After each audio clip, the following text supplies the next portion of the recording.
Señoras y señores, muy buenos días, amable teleaudiencia de Emigrados Televisión, que se transmite desde Bilbao, País Vasco. Hoy estamos haciendo este programa en asocio con AIDS, que es una asociación adscrita a Naciones Unidas que dirige David López, abogado, y ahora vamos a conversar con él. Y también está La Verdadera Política con Cristian Lamesa. ¿Por qué estamos hablando de AIDS? La verdadera política de Cristian Lamesa y por qué estamos hablando de Emigrados Televisión. Sencillamente, amable teleaudiencia, porque nos hemos asociado para poder acompañar desde lo comunicacional un evento importante que se desarrolló este lunes anterior en Ginebra, Suiza. David López de AIDS, muy buenos días, bienvenido. Gracias. A este pool de comunicación y de derechos humanos que vamos a hablar de Irán, de Rusia, de Venezuela, de los derechos internacionales, de los derechos humanos. Sí, gracias. Bueno, gracias por este espacio. Como bien decías, la Asociación Internacional de Derechos Humanos y Desarrollo Social, en asocio con Emigrados TV, en asocio con la Red Wipalas, en asocio con la Internacional Antifascista y en asocio con la Asociación de Estudiantes Hispanohablantes de la Universidad de Ginebra, se nos fue mandatado realizar un evento que se inscribe en el 61º periodo de sesiones del Consejo de Derechos Humanos de las Naciones Unidas, donde se quiere abordar el tema de la geopolítica y los derechos humanos, el mundo en crisis actual, desde la perspectiva de lo que, sí, no me gusta llamarlo mucho así, el sur global, ¿no? Estos países que están emergiendo y que están dando una voz alterna a lo que tradicionalmente nos han impuesto los países occidentales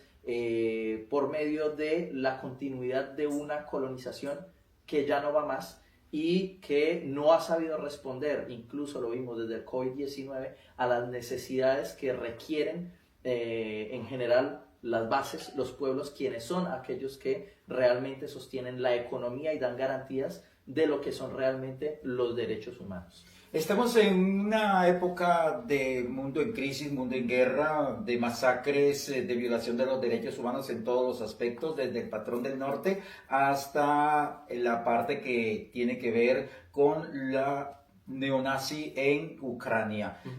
En este evento que se desarrolló en la Universidad de Ginebra, quienes participaron y que más adelante también vas a dialogar con alguien que ha venido de Argentina y que también yo tuve la oportunidad de dialogar con Mayeb Dixi del Frente Popular de Liberación de Palestina, que también hizo parte de esto. Cuéntanos de ese evento, David. Sí, bueno, para nosotros era muy importante tener unas voces que fueran alternas, que tradicionalmente siempre son calladas y que no tienen espacios ni cabida en lugares que desafortunadamente por intereses políticos,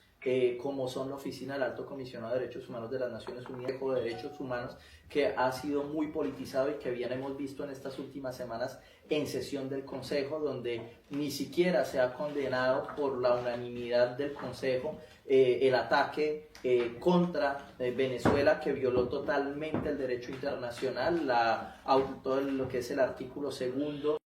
de la Carta de las Naciones Unidas,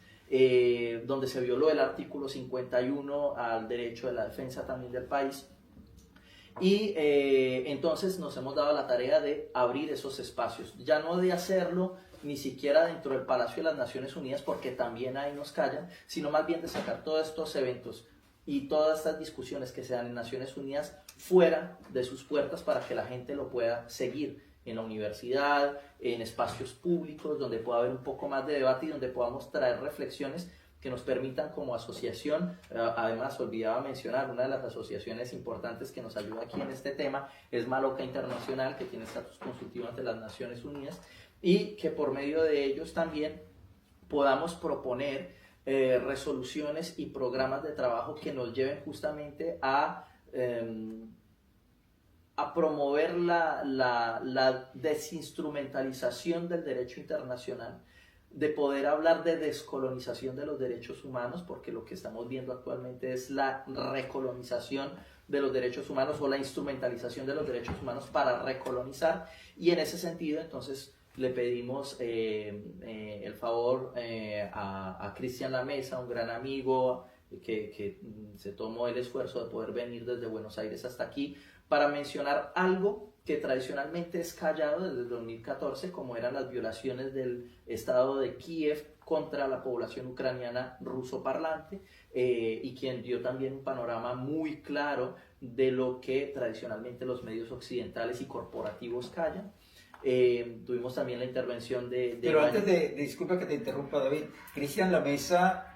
hay que decirlo también y reconocerlo a la amable teleaudiencia, es el extranjero que ha sido reconocido por el gobierno ruso como el que mejor ha difundido la cultura, la política y todo el tema de la sociedad rusa. Claro, y por eso la idea de traerlo a él, porque nada mejor que una persona que no es rusa, que ha sido reconocida no por el gobierno ruso, ¿no? Porque es más bien por el Estado, quien en su categorización y en los parámetros que puede reconocer cualquier Estado, le ha dado la oportunidad a una persona viniendo desde el otro lado del mundo de evaluar quién es, de evaluar cuánto promueve la cultura rusa y cuánto se ha esforzado y esmerado por destapar las voces que han sido tradicionalmente calladas por corporaciones que, como él bien menciona, se traducen en corporaciones globalistas, donde encontramos gente como George Soros y Open Society, BlackRock, Blackwater, Rothschild, etc. Por eso para nosotros era sumamente importante que él estuviera ahí. No es un ruso, no es una persona que esté vinculada al Kremlin, es una persona que desde el otro lado del mundo quiso entender la realidad de lo que es este país eslavo y que desde su perspectiva del sur, con sus realidades en Argentina, entendió de una manera mucho más distinta y que nosotros compartimos la situación de Rusia. Por eso para nosotros fue muy importante que estuviese aquí, así como es muy importante que para nosotros esté Mayet, ¿no? Por su trayectoria, por lo que ha representado él para el pueblo palestino, sobre todo en territorio europeo, como periodista de un canal que no es propiamente pro-palestino o que sea progresista, es más bien un canal que tradicionalmente se ha enmarcado en estos medios corporativos, pero que aún así, por su lucha, por lo que conoce, ha sabido abrir espacio de confianza y de rigurosidad y seriedad para podernos informar lo que sucede en Medio Oriente, lo que ha sucedido en Irán, lo que ha sucedido en Palestina, de cómo se utiliza un doble rasero cuando se habla del derecho internacional, porque recordemos que también es abogado, además de médico, que no ejerce, pero pues es médico, ha sabido indicarnos el doble rasero que se está manejando cuando se habla del genocidio en Gaza y Palestina, el genocidio de Gaza y del pueblo palestino por parte de Israel, apoyado por los Estados Unidos y también de una manera directa o indirecta por la Unión Europea, y de cómo en el doble estándar de la utilización e instrumentalización del derecho internacional, cuando se tiene que hablar de Venezuela, cuando se tiene que hablar de Rusia, cuando se tiene que hablar de Cuba o de cualquier otro país que no esté en la línea del unilateralismo, pero que más bien está apoyando este nuevo surgir del multilateralismo a la vanguardia con los BRICS, pues simple y llanamente ha callado muchas cosas y prefiere no meterse ahí. Entonces tenemos a Mayet que se desenvuelve muy bien. Tendremos al profesor Alfred de Zayas, supremamente importante. ¿Por qué? Porque Alfred de Zayas va a ser el primer experto independiente de las Naciones Unidas elegido por el Consejo de Derechos Humanos, los 47 miembros del Consejo, y va a ser la primera persona que, cuando en plena crisis venezolana se decía que Venezuela vivía una crisis económica para justificar una intervención militar al país suramericano, estando in situ avalado por el gobierno venezolano a título de apertura hacia el multilateralismo y los instrumentos internacionales de las Naciones Unidas, permitió que él viniese. Y estando en plaza, él dijo: en Venezuela no existe una crisis humanitaria, existe una crisis económica inducida por medidas coercitivas unilaterales que son totalmente ilegales en el marco del derecho internacional. Entonces, además, para que la gente lo entienda, Alfred de Zayas es un ciudadano norteamericano, salió de Harvard, profesor de Harvard, de origen cubano, pero su papá no era propiamente un pro-cubano, y aún así con sus estudios, con lo que pudo ver y fiel a la rigurosidad que exige un mandato como este, fue el único que fue capaz de no seguir el lineamiento político y corporativo de algunos sectores que han instrumentalizado el Consejo de Derechos Humanos para revelar verdades sobre Venezuela y sobre muchos otros países del mundo. Desafortunadamente esto le ha pasado factura y por eso es que también nos interesa que esté ahí, porque ha sido una voz callada de un instrumento como es Naciones Unidas, del cual desde el 45 hasta ahorita mucha gente espera mucho. Desafortunadamente no está dando la talla frente a muchas cosas que están sucediendo y por eso es importante que él esté allí. Además, David y audiencia de este pool que hemos hecho de AIDS, de compañero Cristian Lamesa desde Argentina, de Migrados Televisión, también vamos a ver lo importante que es la presencia de Alfred de Zayas, porque él también el tema de Venezuela, y que a propósito también hay una invitada de Venezuela que participó en este evento. Sí, exacto, estuvo Miralis Vizcaya, quien es licenciada en Asuntos Medioambientales y Desarrollo. Para nosotros era muy importante dos cosas, o tres, vamos a decirlo así. Uno, que viniese de Venezuela y que hubiese vivido el bombardeo, ¿no? Dos, que tuviese la característica de ser mujer y afrodescendiente también. Y tres, que estuviese siempre en contacto con las bases, porque además es una líder social de base. No tenemos una persona que viene directamente de gobierno, no tenemos una persona aquí que viene financiada por el chavismo, es una persona que viene de un trabajo de base que contó una realidad y que efectivamente marcó una diferencia muy grande a lo que tradicionalmente nos comentan los medios de comunicación y a lo que tradicionalmente se ha prestado el Consejo de Derechos Humanos de las Naciones Unidas para politizar y enlodar en cuanto a la situación venezolana se trata. Recordemos que pues, el país venezolano fue bombardeado ahorita el 3 de enero, que a pesar del bombardeo del 3 de enero,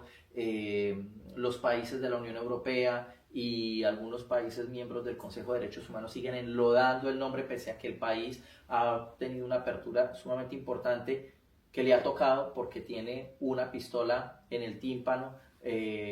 por si no se llega a comportar como lo hacen los Estados Unidos, pues lo bombardean. Y aún así, a pesar de eso, estas corporaciones globalistas se ensañan en instrumentalizar este Consejo de Derechos Humanos para mirar a ver cómo pueden recuperar el poder que en algún momento tuvieron, que ya no tienen, para ver cómo pueden mantener el unilateralismo que ya no tienen, y donde los Estados Unidos de Donald Trump entendieron que este mundo es multipolar, pero donde también les está costando de una manera u otra ejercer, y eso lo vemos con el ataque que él pudo realizar Estados Unidos contra Irán, una vez más comportándose como el imperio que por unilateralidad aplica las políticas si no son del capital como a él le gustan, las políticas tristemente de la muerte. Lo interesante de estos amigos televidentes es que realizar este tipo de eventos aquí en Ginebra, Suiza,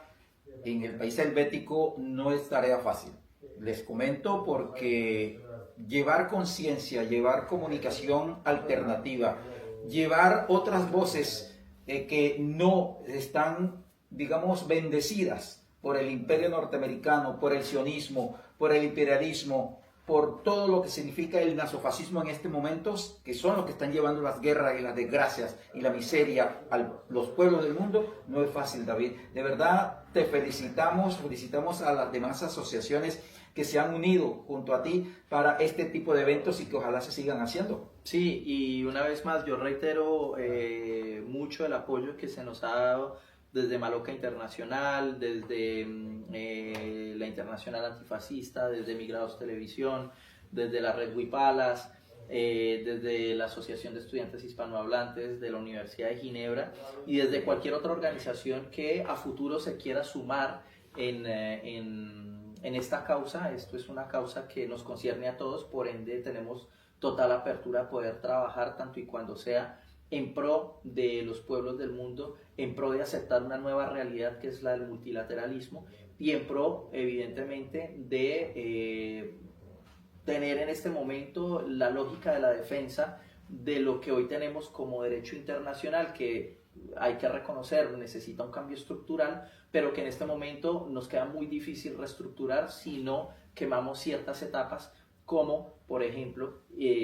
ponerle un cese al genocidio que está sucediendo en Gaza, ponerle un cese a los bombardeos unilaterales que están sucediendo contra la República Islámica de Irán, ponerle un cese a las amenazas que están habiendo contra Cuba y contra Venezuela y evidentemente dar la posibilidad a los países del sur que puedan realmente ser independientes, libres y soberanos, como lo indica también la Carta de las Naciones Unidas. Bueno, David López, muchas gracias por estar aquí en este pool de comunicaciones de AIDS, de La Verdad con Cristian Lamesa,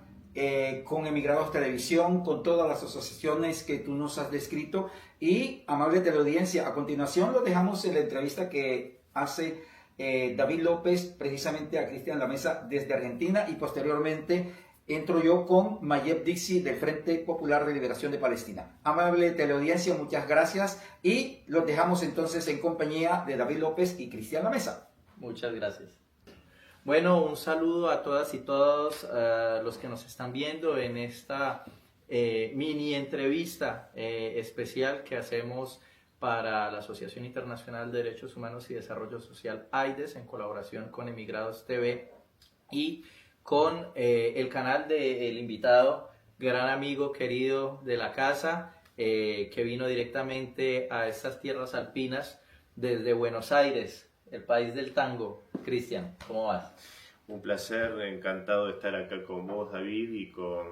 y agradecido por esta invitación de la asociación, porque creo que se van a tratar temas más que importantes, así que el privilegio es mío de estar acá con vos. Listo, bueno, también tenemos ese privilegio de tenerlo aquí y bueno, tú como especialista de lo que es la historia rusa, de lo que incluso es la historia de Ucrania, porque Ucrania hace parte de esa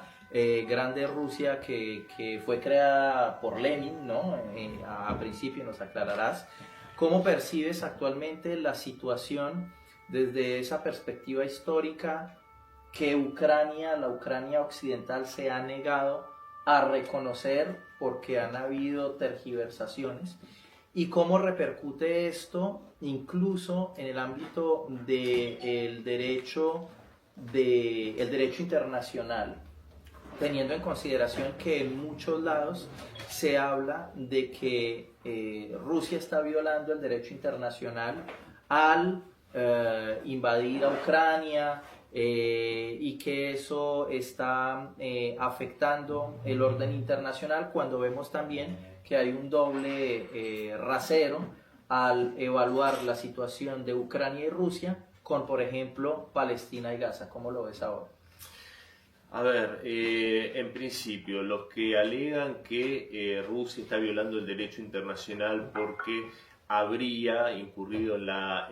invasión de un territorio soberano, hay que recordar que también hay otro principio dentro de lo que es el derecho internacional, que es la autodeterminación de los pueblos e incluso el derecho a que no sean reprimidas lo que son la identidad cultural, la lengua materna, religión e incluso el riesgo de genocidio, que es lo que estaba sufriendo desde 2014 la población particularmente del Donbass, aunque también de otras regiones de lo que por aquel entonces era Ucrania y hoy son las nuevas regiones de Rusia. Entonces, por supuesto, yo creo que siempre en el derecho se debe velar por el bien mayor, ¿no? Y creo que eso es, por supuesto, el derecho a la vida. ¿Cómo no evitar un genocidio contra una población que su único pecado fue hablar la lengua rusa, sentirse culturalmente pertenecientes a ese pueblo, a esa cultura, y haberse opuesto a un golpe de Estado que se da contra un gobierno constitucional, democráticamente elegido como el de Viktor Yanukovych, que recordemos que sucedió en 2014, con la anuencia, siendo esto fogoneado y apoyado por la Unión Europea y por la administración en aquel entonces Obama-Biden, que no es casual que luego esa guerra civil derive en la operación militar especial de Rusia para proteger al pueblo ucraniano de lengua rusa bajo la administración Biden-Harris. Por supuesto que esto responde a un plan integral de acoso contra la Federación Rusa que se venía dando en tiempos de la Unión Soviética a través de la OTAN y se incrementó una vez de la disolución del país soviético con ese seguir avanzando hacia las fronteras de la Federación Rusa, algo que habían prometido que si Rusia acordaba, si la Unión Soviética, mejor dicho, porque esto fue en el 89, acordaba la reunificación a Alemania, la OTAN no se expandiría ni una pulgada hacia las fronteras orientales. Lo que mencionabas al comienzo respecto de Ucrania es muy cierto. Ucrania quiere decir territorio de frontera y era un territorio muy pequeño que fue incrementando su expansión territorial como parte de la Unión Soviética, siendo la República Socialista Soviética de Ucrania, y merced a diferentes circunstancias históricas. Bueno, a decir verdad, el territorio ucraniano comenzó a ser agrandado mediante cesiones territoriales que se le dieron en el Imperio Ruso, pero como parte del Imperio Ruso. Ucrania nunca fue un territorio independiente, si bien sí hubieron partes de Ucrania, no la totalidad, que estuvieron bajo el dominio del Imperio Austrohúngaro, de la Mancomunidad Polaco-Lituana, de la Segunda República, cuando invadieron después de la guerra soviético-polaca la parte occidental de Ucrania, de Bielorrusia y la parte oriental de Lituania. Pero la verdad es que la mayor parte del territorio de la Ucrania que surgió de la disolución de la Unión Soviética, la mayor parte de su territorio, como Crimea, todo lo que es Novorossiya y demás territorios, históricamente son territorios rusos, de cultura rusa, de lengua rusa, y espiritualmente se sienten rusos. Y por supuesto que tuvieron una historia desde 1991 de mucha hostilidad por parte de el régimen central de Kiev, salvo el gobierno de Yanukovych, de Viktor Yanukovych, y por parte particularmente de ciertos sectores ultranacionalistas del occidente ucraniano, que son los que históricamente, de hecho la cuna de Stepan Bandera es Lviv o Lvov, que es en el occidente ucraniano, con Polonia, ¿no? Exactamente, y que ahí se dio uno de los pogromos más sangrientos de la Segunda Guerra Mundial contra la población judía, contra la población ucraniana antifascista, contra la población rusa. Bueno, las masacres que se dieron en Volhynia, se calcula que se asesinaron por parte de los nacionalistas ucranianos entre 200.000 y 500.000 polacos. También la Armia Krajowa, los nacionalistas polacos hicieron masacres menos graves, pero graves también, de ucranianos que habían quedado dentro de territorio polaco. Entonces, esta es una historia muy ardua, muy compleja, y muchas veces la visión occidental en aras de demonizar a la Federación Rusa lo simplifican de una forma brutal, y parecería ser que los derechos humanos para la población,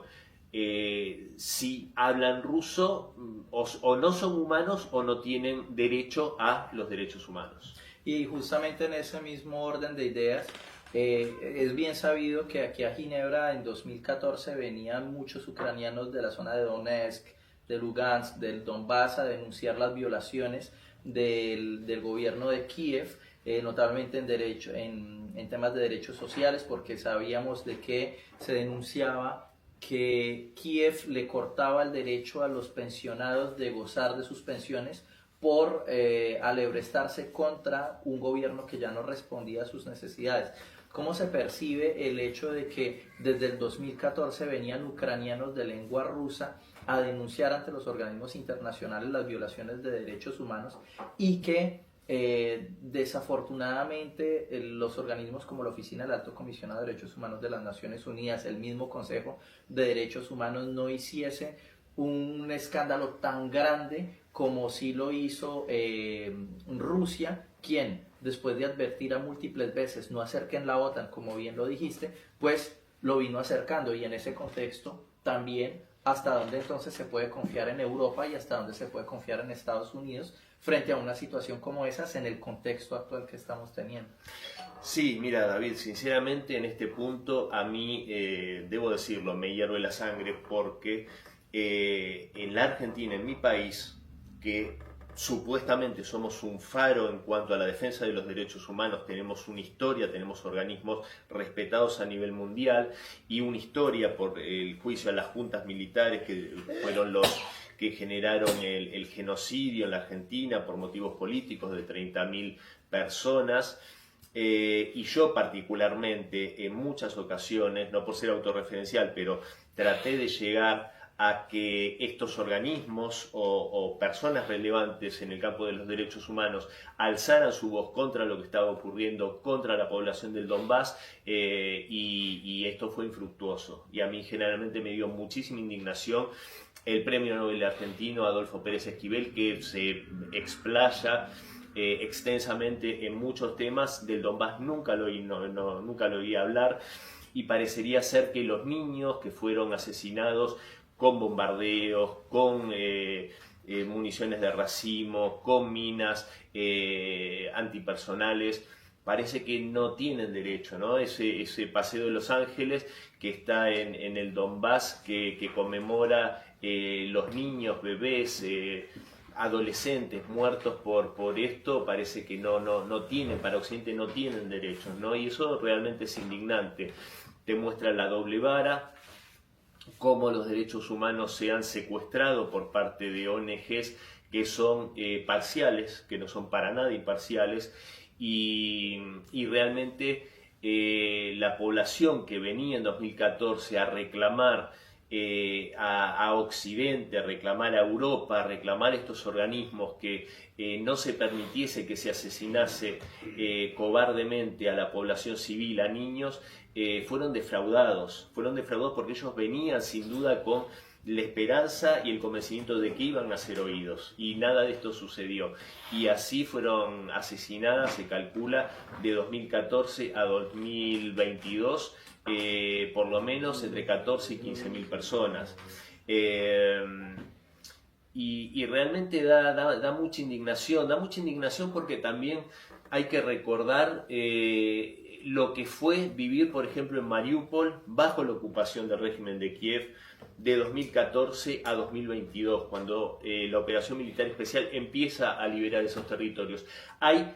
decenas de miles de testimonios. A la gente por la calle, los grupos nacionalistas ucranianos les confiscaban los teléfonos, revisaban las conversaciones. Si tenían un contacto, una abuela con la que hablasen en Rusia, eran secuestrados, eran torturados en cámaras de tortura. Se calcula que de 2014 a 2015, solo en Mariupol, alrededor de 20.000 personas desaparecieron y nunca más se volvió a saber de ellos.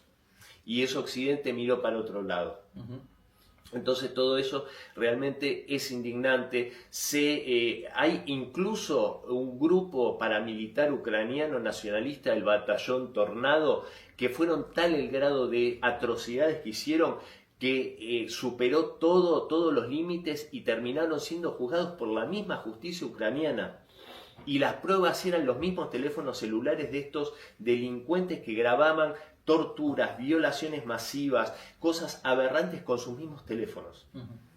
Entonces, todo eso es lo que gobiernos como el de Pedro Sánchez en España, el gobierno alemán, el gobierno francés, el gobierno británico, el gobierno de Biden, el gobierno de Barack Obama, todos esos gobiernos apoyaron a esos delincuentes nazis que cuando salían de Azovstal en Mariupol, que estuvieron ahí escondidos como ratas y teniendo civiles secuestrados como escudos humanos, cuando se sacaban la ropa tenían el cuerpo cubierto de tatuajes nazis. Sí. Entonces ese es Occidente. Y en esa perspectiva,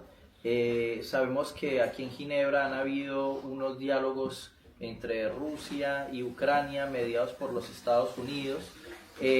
con todo lo que ha venido sucediendo desde el 3 de enero de la intervención de Estados Unidos a Venezuela, de lo que ha venido sucediendo en Irán, del ataque que se dio a Irán por los Estados Unidos presionado por Israel, porque el mismo Marco Rubio lo decía, hasta qué punto Rusia puede tener confianza en la mediación de los Estados Unidos, teniendo en cuenta el prontuario que tiene, porque claro, hubo un cambio entre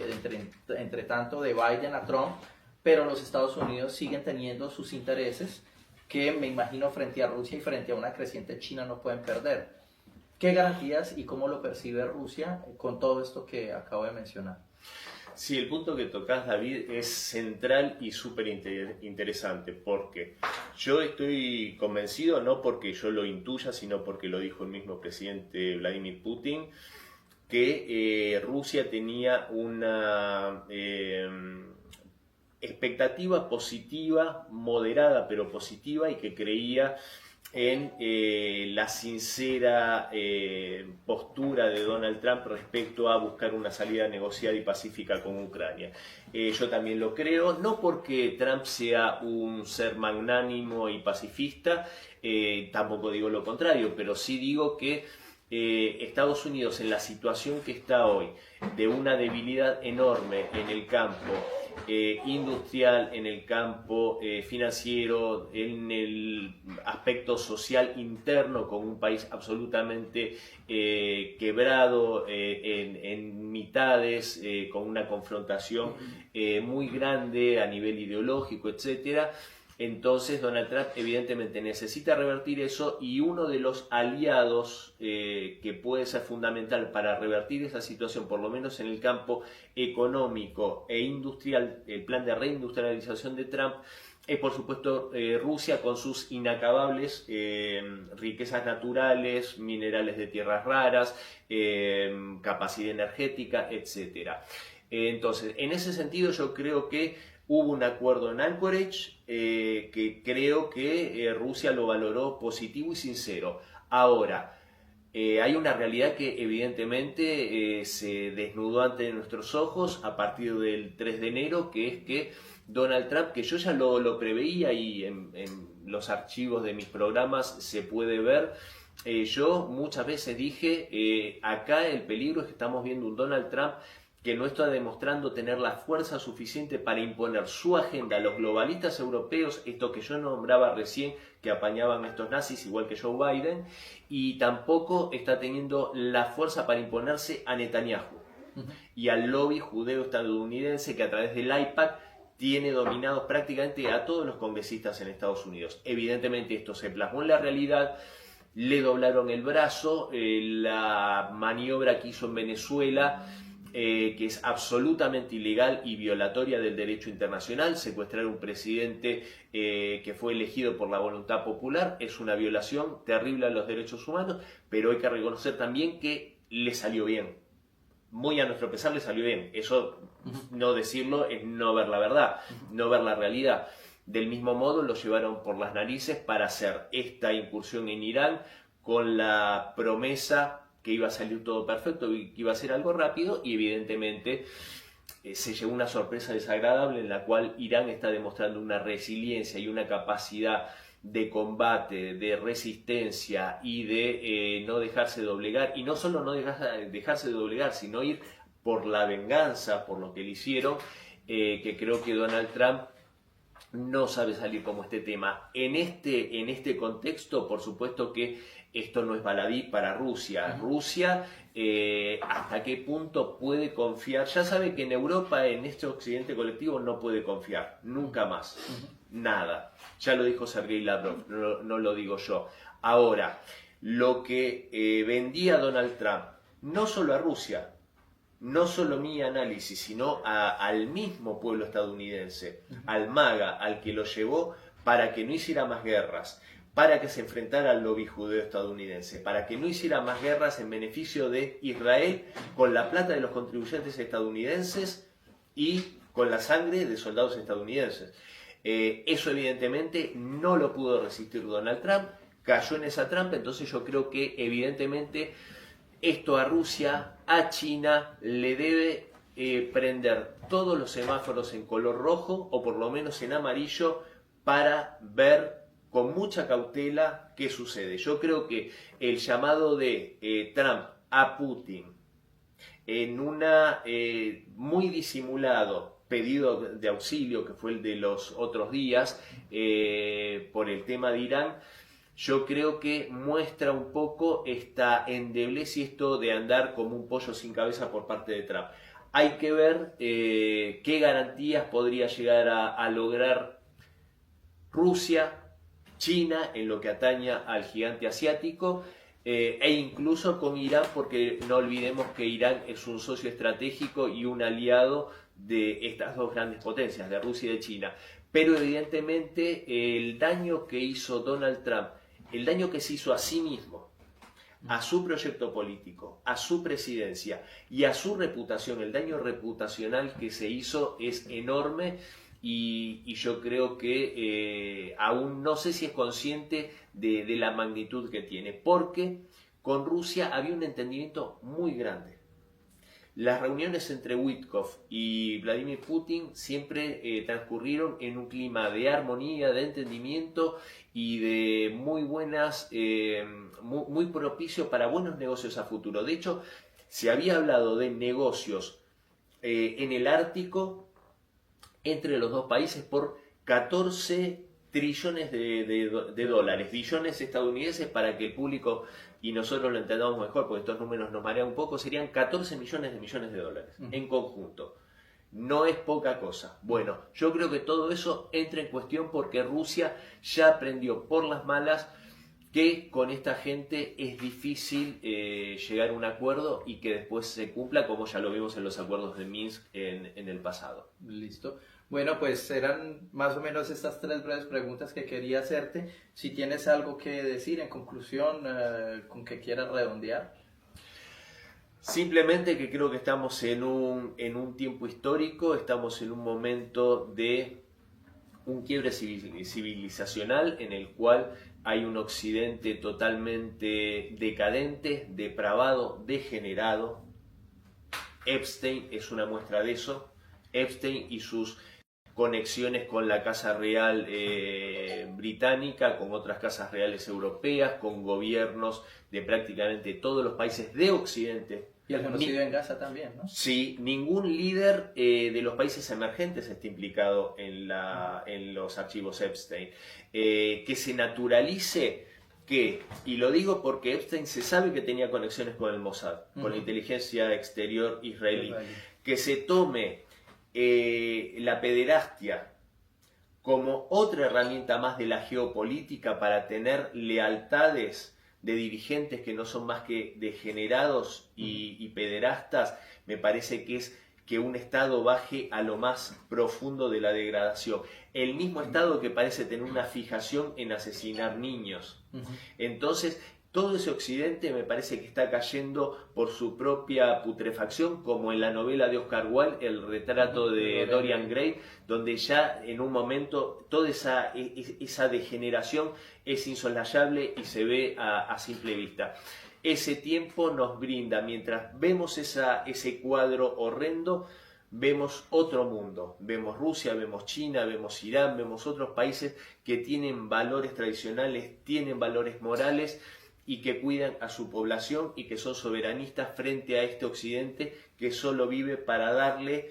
todos los privilegios a las corporaciones en contra de sus poblaciones. Creo que nosotros, como desgraciadamente o afortunadamente, no lo sé, ciudadanos de Occidente, los que vemos claro esto tenemos que sin lugar a dudas y sin pelos en la lengua decirlo y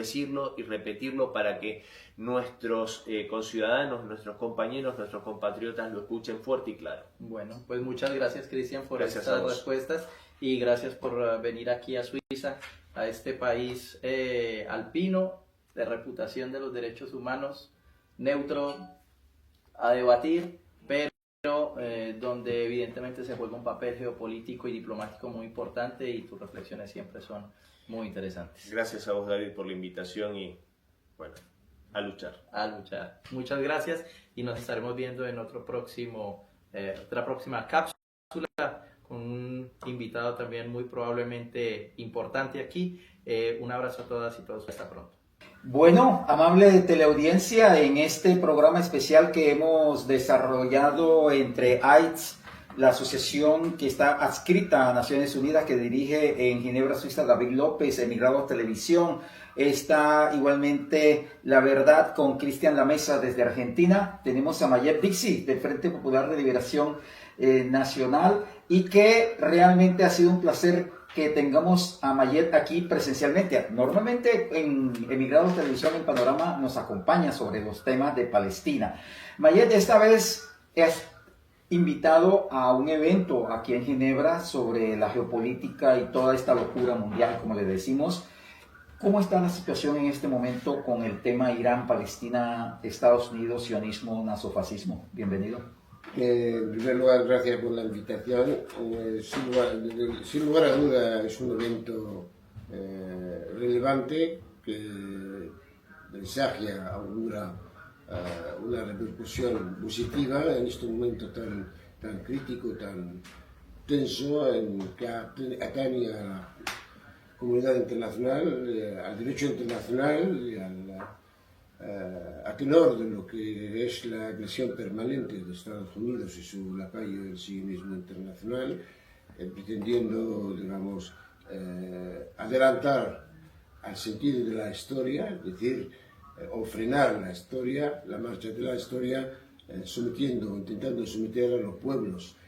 que se oponen a la política hegemónica del imperio. En este momento tan tensón, donde asistimos a una guerra terminal entre la República Islámica iraní con sus aliados de las resistencias en la zona árabe, frente a esta agresión, como acabo de decir, de los regímenes del sionismo internacional. Una batalla que a toda luz muestra el fracaso, a pesar del coste enorme que está causando y lo que puede causar de aquí a unas semanas o meses. Una sorpresa desagradable para Trump y los suyos, donde Irán tenía preparado para poder responder a esta arrogancia, a esta sinrazón, este engaño, esta trampa que siempre tenía querido meter mientras negociaba con Irán supuestamente sobre las armas nucleares, sobre la energía nuclear, como si Estados Unidos fuera la juez y parte, es decir, la que marca a los demás, tengan o no tengan, en función de lo que a ella le interese. Quiere decir, Estados Unidos mientras tiene bombas atómicas que pueden destruir el mundo, y hay 9 países que tienen bombas atómicas, a Irán hay que privarle no solo de que no tenga, cosa que Irán tampoco ha querido siempre, gracias a la fatwa de Imam Khamenei, que han asesinado el primer día de esta agresión. Aún así, pues, lo que pretendían es que de privarle a Irán y cualquier otro país que desafíe a Estados Unidos de la capacidad tecnológica y científica a juzgar por el asesinato continuado de los científicos iraníes, de los científicos iraquíes antes, etcétera, etcétera, porque a su juicio la idea científica está en la cabeza de esos científicos, que podría en cualquier momento volver a reproducir. Por lo tanto, han querido, digamos, recurrir al engaño permanente ante la opinión pública internacional, valiéndose de los medios de comunicación corporativos o corporativistas que están al servicio de sus intereses, pero este engaño ya tiene un fin, al final un límite, en donde los hechos por sí solas demuestran que, lejos de ser de obligados, los pueblos son capaces de resistir a pesar del enorme coste en la vida humana y en la infraestructura de estos países. El Medio Oriente cambió panorama. ¿Qué va a suceder con el Medio Oriente de aquí en adelante, para después hablar de Europa también? Francamente, a tenor de lo que, en función de cómo terminaría, y yo creo y confío en que esto va a ser una guerra terminal, Estados Unidos tenía que retroceder. Porque aquí hay una de dos soluciones. O Estados Unidos le entra la locura de recurrir a las armas nucleares, lo cual supone otra historia y otro cantar, o bien atenerse a las consecuencias de esta derrota estrepitosa que está recibiendo, pese a que ellos en principio apostaban de que podían acabar con el régimen en 4 días, y luego ya una semana, y ahora estamos en la tercera semana, y en donde está el Estado Islámico de Irán está golpeando duro no solo a las bases americanas, a su tecnología, a su presencia tecnológica y siberiánica y también del sionismo, y por lo tanto lejos de la propaganda, Estados Unidos está intentando buscar mediadores para poder salir del callejón sin salida con cierta dignidad, cosa que me temo mucho que no van a conseguir. Hemos hablado del Medio Oriente, pero estamos en Europa, que viene para Europa con todo esto cuando prácticamente muchos países le han dicho a Trump que no se quieren meter más en la guerra y que sabemos que ya el tema del costo de vida, la inflación, la subida del petróleo, etcétera, está afectando los bolsillos del pueblo europeo. Lamento, aunque nunca es tarde, que se den cuenta, aunque tardío, porque empezaron a decir que lo que acaba de hacer Irán por segunda vez o por tercera vez es violar el derecho internacional, está actuando al margen del derecho internacional. Europa aún así intentaba encontrar justificación achacando al régimen o al gobierno iraní por ser un régimen teocrático, antidemocrático, etc. Nada de esto es verdad, pero es una forma eurocentrista de cómo enfocar el mundo, y Europa lamentablemente va a ser la gran perdedora en esta batalla, pero aparte de que esta violación flagrante del derecho internacional, ahora están viendo la repercusión en el orden económico, financiero y social de Europa, lo cual podría desembocar en situación de turbulencia social, económica, y afecta a la estructura del sistema capitalista que nosotros hasta ahora teníamos conviviendo, pero a toda luz con el incremento del precio del crudo, el retroceso del tráfico comercial, etcétera, etcétera, de continuar esta batalla. Yo creo que esto va a tener una repercusión irreversible en el futuro próximo y mediano de la Unión Europea, del planeta, pero sobre todo de Europa, la que realmente va a tener también repercusión en la situación política y social interna de todos y cada uno de estos países. Precisamente hemos hablado de la repercusión en el Medio Oriente, repercusión en Europa, pero vámonos al recorrido hacia América Latina. Esa repercusión de la agresión imperialista a Irán, muchos en América Latina la ven como lejana, pero por ejemplo en el caso de América Latina y un caso concretico, Cuba. Es decir, ¿qué va a pasar con América Latina y toda esta situación que en apariencia está lejana, pero en América Latina acabamos de verlo el 3 de enero en Venezuela, pero a Cuba la tienen allí, la guillotina sobre la cabeza? Creo que esto va a tener una repercusión a medio plazo en contra de los intereses norteamericanos, a pesar de que aparezca hoy que Estados Unidos está en condiciones incluso de amenazar e intimidar tanto a Cuba como a México, a lo mejor a Brasil y a Colombia, pero el hecho de que hayan podido hacer lo que han hecho en Venezuela el 3 de enero les ha subido a la cabeza de que ellos podían hacer y deshacer. Quizás este golpe que han dado y la caída del régimen en Siria les dio alas a la administración norteamericana, animada por el sionismo internacional y por el gobierno ultra de la entidad sionista Netanyahu al frente, y les metieron por segunda vez en lo que va del año pasado a contra Irán,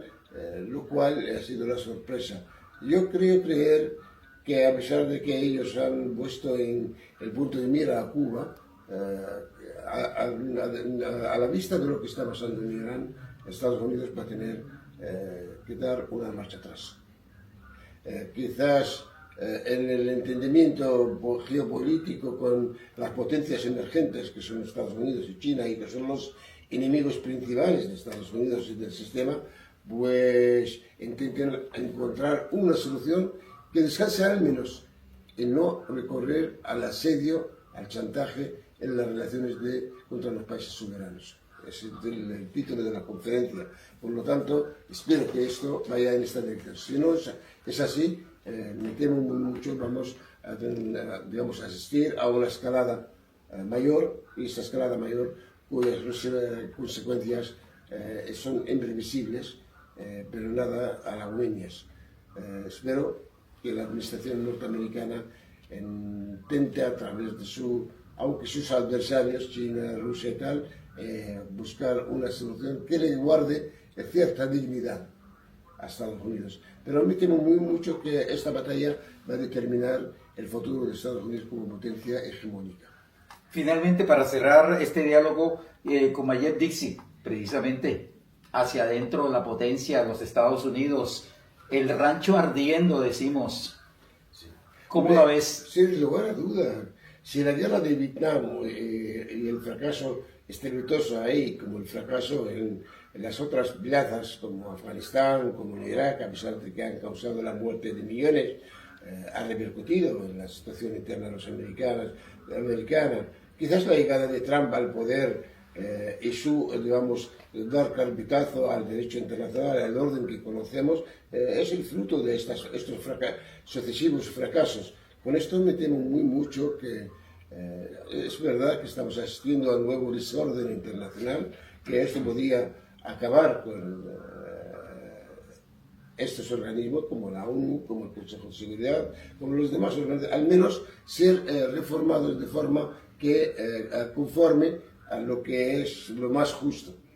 posible para evitar males mayores. Esta guerra empieza a repercutir en Estados Unidos a nivel social, a nivel económico, a nivel de credibilidad, puesto Trump miente más que habla. Hay una situación de estado de emergencia en Estados Unidos, hay estados, los más ricos, están amenazando en separarse de la Federación Norteamericana, digamos, el estado de digamos, el enfrentamiento a los inmigrantes a través de ICE, etcétera, etcétera. Todo esto, el incremento al doble del precio del crudo en Estados Unidos, todo esto presagia un futuro nada cierto dentro de Estados Unidos, lo cual también repercutirá en las políticas que podrían, digamos, tomar la administración norteamericana en el futuro inmediato. Mayet Dixit, del Frente Popular de Liberación de Palestina, muchas gracias por estar aquí en Ginebra, Suiza, acompañando a AIDS, a Emigrados Televisión, a La Verdad con Cristian Mazzi, y que de verdad ha sido muy interesante esta conferencia que se ha desarrollado en Ginebra, y de verdad muchas gracias por estar con nosotros. Muchas gracias de verdad también David López de AIDS, la asociación que está adscrita a Naciones Unidas, a Cristian Lamesa, de La Verdad con Cristian Lamesa desde Argentina, a todas las asociaciones Maloca. Muchas gracias y nos veremos en una próxima oportunidad donde varias asociaciones de la comunicación, de los derechos humanos, de la vida y el no a la guerra nos hemos unido para llevar la verdad a la humanidad. Muchas gracias. Les habló Eliezer Jiménez Julio.